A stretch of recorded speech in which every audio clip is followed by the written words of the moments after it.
In the first two videos, I shared the why and what of Joshua's Place. The why can be summed up in our knowledge that those struggling in poverty matter to God. Therefore, they matter to us. This moves us to engage ministry that benefits them and our community in general. When we talk about our what, we mean what is poverty? Because we know being part of the solution means you start with knowing the source of the problem. In our what video, we learned to not identify poverty by its symptoms, but by its sources. This means we can't oversimplify what is usually a very complex mix of sources that include unjust systems, generational cycles, and personal choices. Spending time focusing on our motivation and the definition of the problem sets us up for the most critical part of our work, the how. Good ideas, good diagnoses, and good intentions cannot overcome harmful methods. In this video, we want to dive deeper on these methods, the ways we do our work.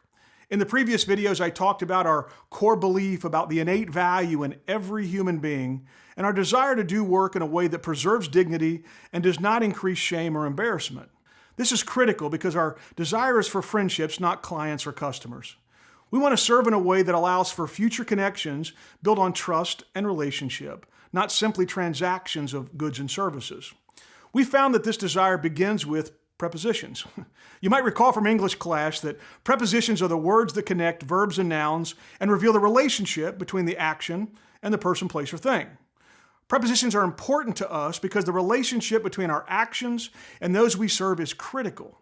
The prepositions we use to drive these relationships, therefore, become very revealing. It's important that we are mindful of the impact of prepositions like to, for, and at. These prepositions may be appropriate in a small set of circumstances, but the preposition we find most utilized is with. We want our actions to be aligned with those we serve. This puts the relationships on a more adult and equal footing and reduces the likelihood of pandering or enabling. Prepositions reveal our motives, and it's why we spend so much time being aware of why we want to help. If I see someone struggling in poverty as valuable and capable, and my desire is for friendship, then the way I serve will look very different than if I see them as incapable and my desire is to rescue. So much of serving the adult poor in America is about rescue and seeing those in poverty purely as victims of circumstances. Again, circumstances matter, especially when they come in the form of unjust systems or generational cycles. However, we want to help those in poverty see their future through the lens of what they are capable of doing and who they are capable of being. This is a longer and often messier process that requires trusted friendships and sustainable relationships couched in a balance of grace and truth. It's for this reason that we want to be with those we serve and not over them. You may have noticed that we're well into our third video, and I've still not given you any details on what the programs of Joshua's Place look like. Of course, this is intentional. I found that it's critical that before we get into the nuts and bolts of how we do our work, that we spend a lot of energy understanding our motivation, the source of the problem, and our position with those we're serving. So what do we do? Firstly, you should know that our programs are focused on engaging adults and children. Programs fall in a continuum of connection that range from transactional to relational to developmental.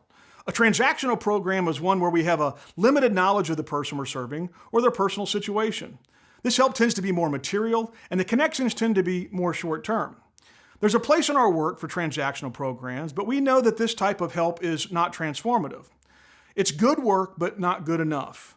Wherever possible, we want to move the programming into a more relational context so that those we are serving are in a sustainable connection with a Joshua's Place volunteer. It's in the context of healthy relationship that our programs are able to be more developmental, more sustainable, and more impactful. In our focus on children, we have services like our weekend food program. This program provides students on free and reduced lunch with shelf-stable food for the days that they're not in school. We package the food in unmarked bags and distribute them discreetly on Fridays.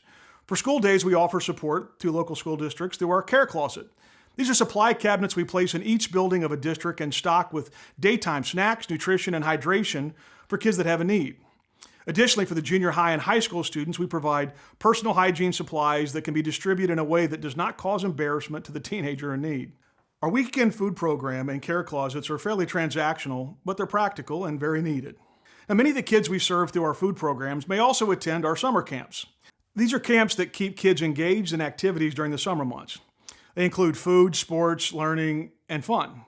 We want to keep kids physically active and also provide learning opportunities that they may not have otherwise had access to. Throughout the summer, kids in our camps can learn about dance, basketball, web design, cooking, and even rocket science, just to name a few. The idea is to invite them into a learning environment that is fun and creative and helps them explore their own personal interest and the unique way God has designed each of them. This allows for a lot of relational connection with kids and their families. Our most developmental children's program is WizKids.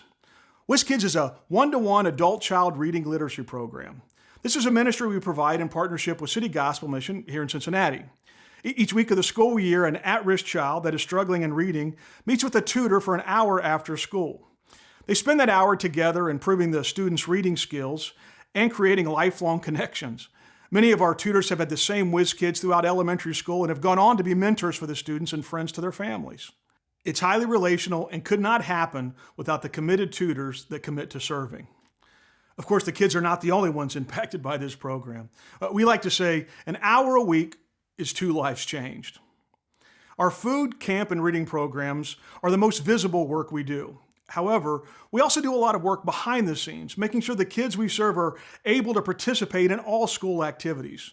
The barriers to participation vary, but it's not unusual for us to provide things like football cleats, rides to practice, rental fees for band instruments, or even prom attire. We know how important it is for kids to be a part of a larger community, and we don't want a lack of family resources to be a barrier. The center of our adult outreach is our food cooperative. On the surface, our food co-op looks like a traditional food pantry because we're providing groceries to adults every other week. However, the food co-op is a membership-based ministry that requires the member to do 3 things to maintain annual membership. If all 3 areas are maintained throughout the year, then the member is automatically renewed for the following year. The first requirement is that the member must pay $4 every time they come. The member leaves with over $50 in groceries, so it's still a great bargain. We ask for members to pay $4 because we want to give them the dignity of participation, and we utilize that money to purchase food for other member families.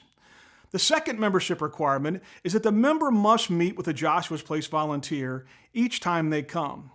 As I'm sure you've gathered by now, relationships are very important to us, and we want to have a structure in place that allows for those relationships to flourish. These meetings are very informal and simply checking in and asking, how are things going? They usually last 10 to 15 minutes and give the Joshua's Place volunteer an opportunity to connect, share, and pray with each participant. Over the years, as we survey our members, they always tell us how much they appreciate the groceries, but without exception, they say that the bi-weekly connections with an encouraging friend is the best part of their membership. Finally, to maintain membership, a food co-op participant must participate in one developmental course we offer throughout that year. These are courses we offer that help the member move to more stable and healthy relationships. Some are practical, like our Faith and Finance course. This is a financial literacy class that teaches on the basic of managing expenses and writing a family budget, and it also talks about things like avoiding payday lenders and working to a $300 emergency savings account. We also offer a parenting class that meets parents where they are and helps them develop new skills in raising children. We've also written a couple of courses on our own. Faith, Food, and Fitness is a practical class on eating better and being more active, and how better health improves our relationships. Finally, we offer a course we call Discover IDU, or Identity University. This is a course I wrote after years of spending time with individuals stuck in poverty.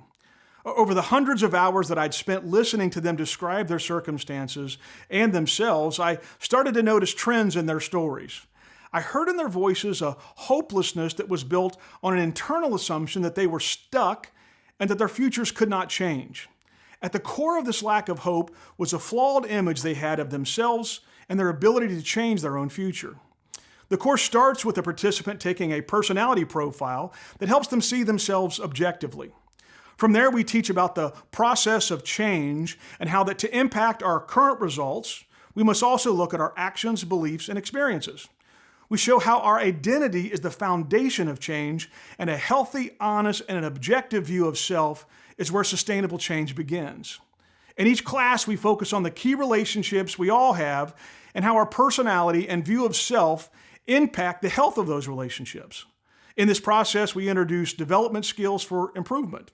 This improvement starts when we quit seeing our actions and attitudes as inherited or permanent and begin to see how our growth can change future generations. It's a safe and encouraging environment where tears are shed and lives are changed. In order for us to serve the thousands of adults and children we serve each month, we need help.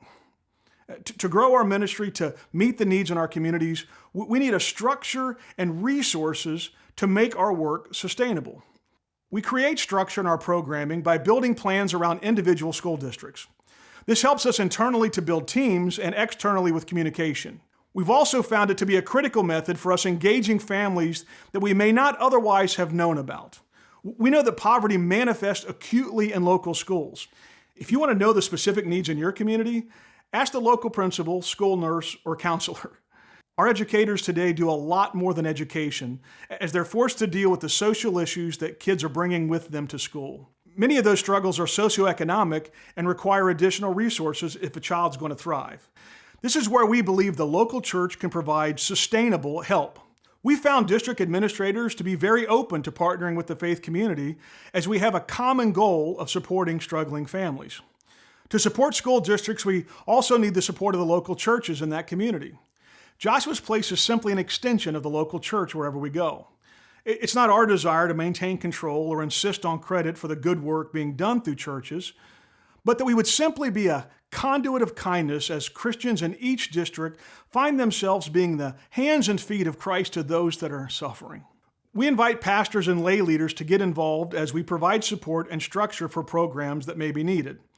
We also provide the resources needed to equip volunteers to do help that doesn't hurt. It's our goal that the body of Christ would be known for her generosity and kindness as we serve together and overcome the generational poverty in each of our communities. Thank you for taking the time today to learn more about Joshua's Place and the why, what, and how we do our work. I'm hoping that these 3 short videos give you an idea of what serving might look like for you and answer any questions you might have. It's also likely that these videos created questions you didn't know you had. So we're always available to meet and share experiences with you. We don't know everything, but over the years we've made a lot of mistakes and would love to help you avoid the ones we've already made. It's my prayer today that the Lord would direct you in your next steps to showing kindness to those He loves. I know that when you do, He's anxious to reward that kindness and promises to repay you for what you've done. God bless you, and we'll see you soon.